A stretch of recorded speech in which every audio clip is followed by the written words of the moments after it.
Vibradores, vibradoras, começa agora mais um episódio do melhor podcast do mundo, é óbvio, o Dibre da Vaca. Dessa vez estamos aqui para falar sobre o empate do Colorado, o empate do Internacional diante do Red Bull Bragantino pela 28ª rodada do Brasileirão, um 0-0 no Beira-Rio, um jogo que eu comecei falando com o nosso amigo Rodrigo, que está aqui. Um jogo ruim, mas não foi tão ruim. O placar talvez não demonstre o que foi a partida, mas sem mais delongas, pessoal, se inscreva no canal, like, joinha aqui embaixo, comentem, compartilhem. Tudo isso nos ajuda muito. Meu querido amigo Rodrigo Cordeiro, seja muito bem-vindo. Fala, Fernando, beleza? Fala, meu querido, tranquilinho, tranquilinho. Uma semana de paz de Grêmio, os guris ficam renovados. É uma delícia, tá louco. Mas, então, meu amigo, 0-0, Inter perdeu a chance de continuar mais encostado com o Palmeiras. Palmeiras venceu o Galo, abriu o que agora são, 10 pontos para o Inter.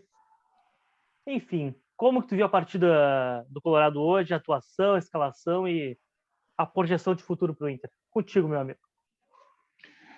Cara, não foi um resultado esperado, né? Acho que podemos chamar de um tropeço do Inter, não pelo jogo, acho que o jogo foi meio...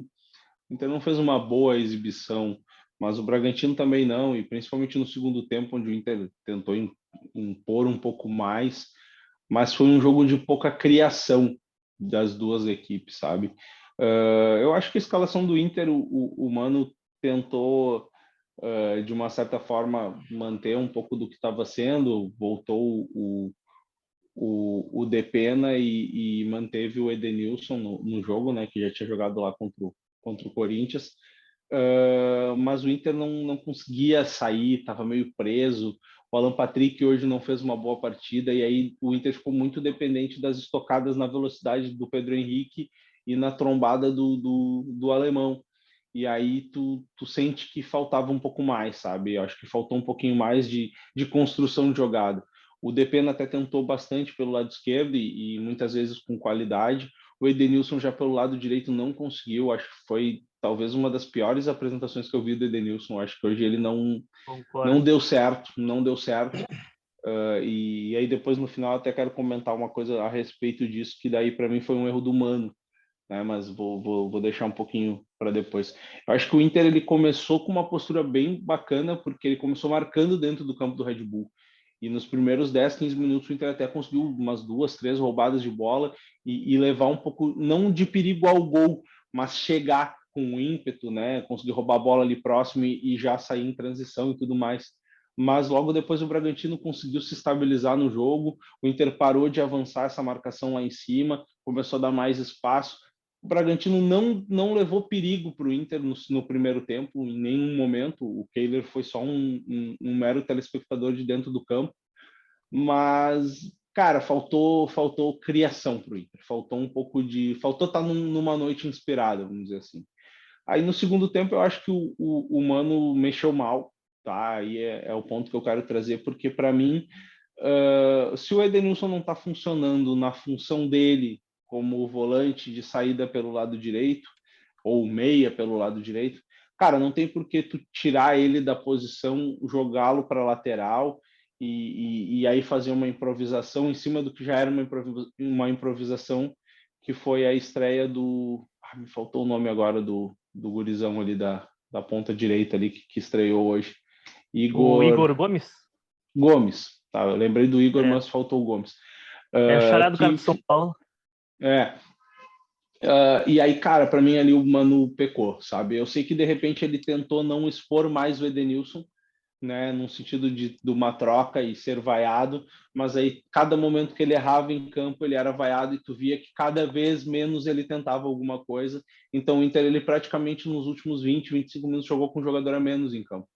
E aí eu acredito isso hoje, essa culpa ao Mano Menezes, porque eu acho que ele não soube fazer a escolha certa ali. De repente ele, claro, por não ter um jogador da posição, talvez o Igor Gomes está um pouco cansado porque ele foi bem exigido ali, porque o Bragantino jogava bastante pelas pontas, pelo Elinho e pelo Arthur, Então eu acho que cansou e natural, mas de repente ele podia ter botado o Mercado por ali e botado o Kaique Rocha ou botado o Rodrigo Moledo na zaga e puxado o Mercado por ali.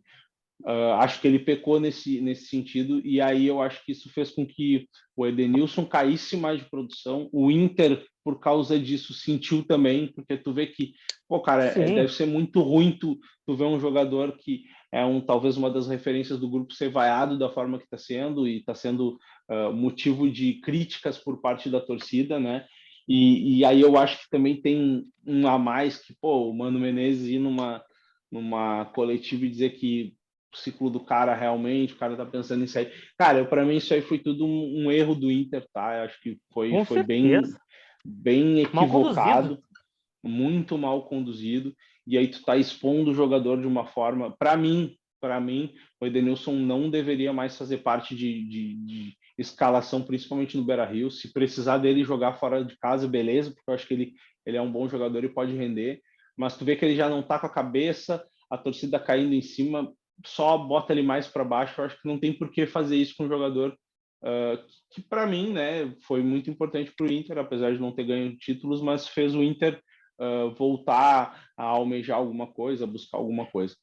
Mas voltando um pouquinho para o jogo, só para não deixar passar, depois das trocas, eu acho que o Inter conseguiu, até certo ponto, manter um pouquinho o ritmo, principalmente quando ele fez as primeiras trocas ali, que ele botou o Maurício e o Tyson, e tirou o Alan Patrick, que estava muito mal no jogo e cansado, e tirou também deixa eu me lembrar. E o Igor Gomes. Mas na segunda mexida já aí bagunçou demais o Inter, porque quando ele tira o Pedro Henrique, que era o único jogador que estava dando alguma coisa e buscando drible, a jogada individual, e tira o alemão e bota o Brian e bota o David, o Inter caiu demais de qualidade, o Inter não conseguia mais ter a bola, o Maurício entrou mal também, o David até entrou um pouco participativo, buscando alguma coisa, mas o Brian já não entrou nessa mesma batida, sabe? E aí, para mim, ali o Inter decretou que não ia buscar nada mais. E no final ainda sofreu alguns riscos, né?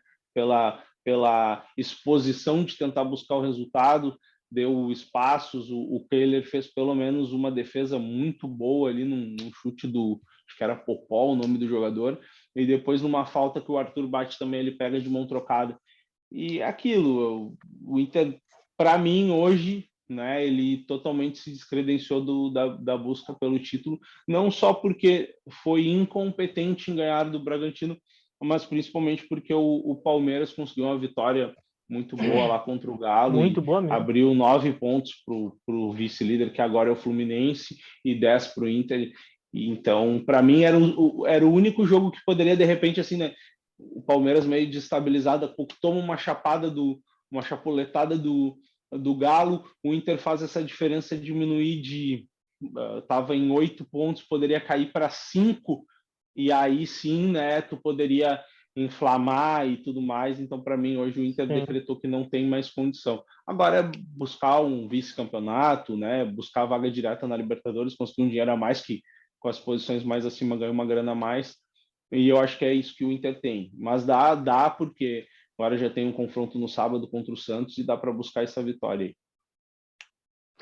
Cara, eu concordo com o que tu falou, não tenho muito a acrescentar. Foi uma partida interessante, o Inter não sofreu muito, mas também não consigo levar aquele perigo para o adversário. Faltou criação, faltou alguém que parasse a bola e dissesse, tipo, o jogo vai passar por mim e eu vou cartear, eu vou distribuir. Ninguém fez isso e aí... Detalhe, tinha espaço para isso. Tinha espaço para isso. O Bragantino deu muito espaço para o Inter. Ele não soube aproveitar. Concordo, o Bragantino para mim duas coisas. Uma, deu muito espaço para o Inter, e a segunda, que eu até estranhei um pouco do Inter, na verdade, foi o Bragantino ser o time que sai jogando e o Inter nem sempre tá marcando em cima. Os caras não saem com o chutão. Sobe as duas últimas linhas, abafa os caras. Faz o que fez contra o Fluminense, né? Que o Fluminense faz o mesmo estilo de jogo. Exatamente. E aí o Inter fez isso uma vez, duas. Aí deu certo. Aí parou de fazer. Aí os caras começavam a sair jogando de boa. Tu vê que Edenilson não ia, o Pedro Henrique não ia, o Alemão não ia. Velho, faz isso por meia hora, 40 minutos. Aí tu para um pouco pra não morrer no segundo tempo. Mas, velho, pressão, cara. Deixa os caras cagados lá pros caras saírem dando chutão, que é o que eles não sabem fazer. Aí tu recupera tua posse e vai pra cima. Só que eu vi que o Inter parecia um pouco de sangue doce, conseguia criar.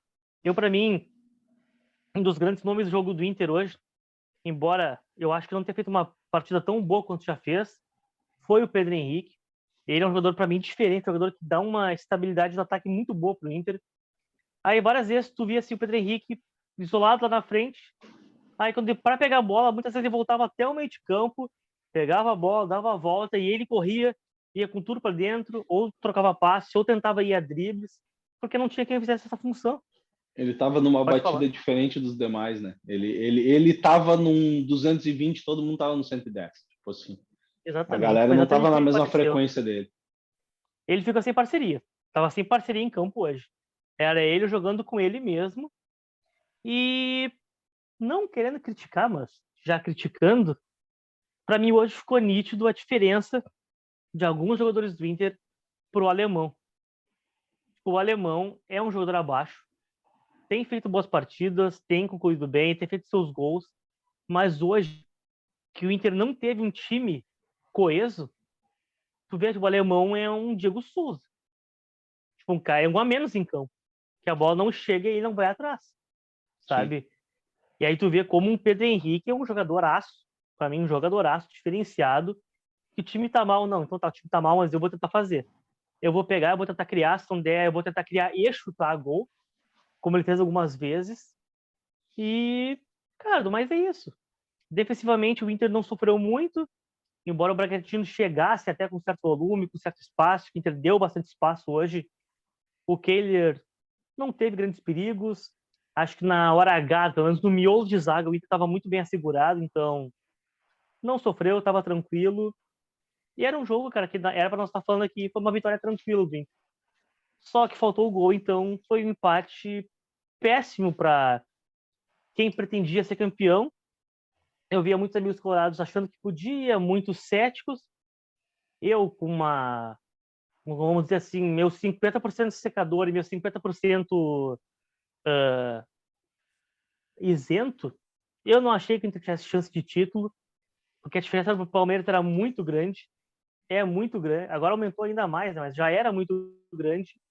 E não tanto pelo Inter, mas eu não via o Palmeiras um time a ponto de oscilar tudo e que o Inter precisava que oscilasse.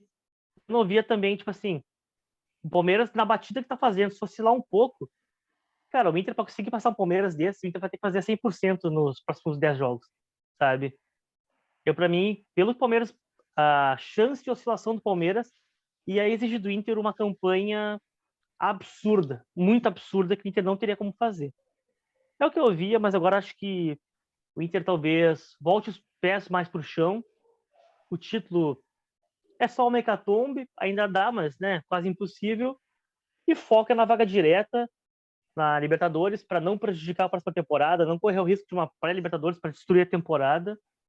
E, cara, a vantagem do Inter digamos, pro sexto, né, pro sétimo, que é o Galo hoje, é de 10 pontos.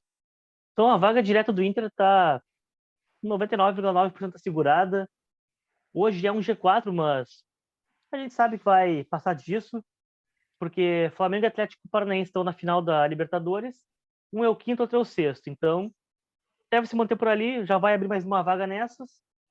E aí o Corinthians em quarto e o Flamengo em quinto da Copa do Brasil, abre mais uma. A tendência é de um G6 direto, ou um G5.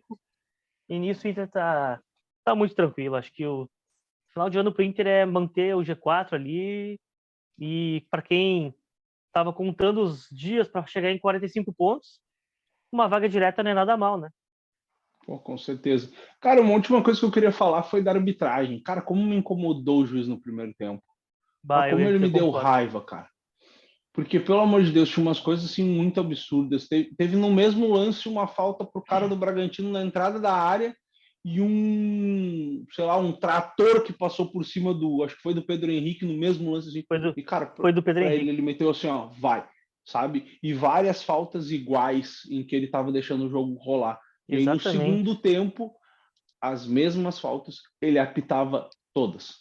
Então, tipo assim, cara, tá muito ruim a nossa arbitragem, cara. É uma pena, mas olha, tu salva um que outro e olhe lá. Eu concordo, cara. Eu até comentei com meu pai antes de acabar o primeiro tempo, falando, cara, esse jogo não vai acabar bem. Porque nesse lance que tu falou, teve um terceiro lance. Porque teve essa chegada, essa falta na entrada da área pro Bragantino, que ele não deu. Aí a bola foi para ataque, atropelaram o Pedro Henrique e a bola voltou pro cara do Bragantino e não sei quem foi do Inter, chegou com tudo, assim, jogando longe. O jogador do Bragantino, ele mandou seguir também. Eu falei, cara, vai descambar pra violência. Ou ele segura o jogo, daqui a pouco vai partir pra violência. Vai ser em violenta vários coisa. lances os caras se pegaram assim a mais e o juiz deixou e braço mais pro alto, empurrão, pontapé embaixo e ele só segue. Cara, tu deixar o jogo correr é uma coisa. Agora, tu ignorar a falta clara é outra coisa, sabe? Pelo amor de Deus, né? Tudo bem que a gente reclama que a arbitragem brasileira para muito o jogo, mas tem lances e lances, pelo amor de Deus, cara. Aquele que a gente tava comentando agora, que a gente comentou 2 vezes, cara, foram 2 faltas no lance que ele não deu nenhuma. Primeiro pro Bragantino, depois pro Inter. Sabe? Sim. Porra, cara, para o jogo, acalma. Às vezes não é nem por ser falta, sabe? Mas tu vê que tá encrespando a coisa, para o jogo, dá um xingão nos caras, ó, acabou a putaria, sabe? Sim. E aí tu vê que no segundo tempo ele entra com um estilo totalmente diferente, aí os caras ficam, tá, e aí? Sem entender. O que houve, né, cara? Ah, tá louco, cara. A arbitragem BR é triste. É patético. Mas, meu querido, mais alguma coisa a acrescentar sobre a partida? Não, acho que era isso, meu velho. Beleza, meu querido. Então fechamos todas. Só repassando aqui, né? Com um empate, o Inter perdeu a segunda posição para o Fluminense, que atropelou o pobre coitado do Juventude, que vai para a Série B. Dane-se também as áreas deles. O Inter agora está em terceiro com 50 pontos. Uma bela campanha do Inter, né? 3 pontos à frente do Corinthians, 1 atrás do Fluminense. Na rodada do final de semana, né? Todos os jogos sábado, quer dizer, quase todos os jogos sábado, 8 jogos sábado. Não vai ter jogo domingo em função das eleições. E 2 jogos na segunda. O Inter joga no sábado, um horário estranho, né? Às 15 horas, 3 da tarde, contra o Santos no Beira-Rio. Então é isso, meu velho. Só agradecer ao amigo mais uma vez. Obrigado pela presença, meu querido amigo Rodrigo. Feito, Fernando. Até a próxima. Até a próxima. A todos que nos acompanharam até aqui, muito obrigado pela audiência. Fique conosco. Voltamos daqui 2 dias. Daqui 2 dias comentando o joguinho aquele, né, do Tricolor contra o Sampaio Correia, aquela coisa que vai ser maravilhosa. Grêmio fora de casa na Série B. Tem tudo para ser um jogão. Só que não. Obrigado, pessoal. Nos vemos na próxima. Não se esqueçam, se inscrevam no canal, like, joinha, compartilhem e comentem. Um abraço e até a próxima.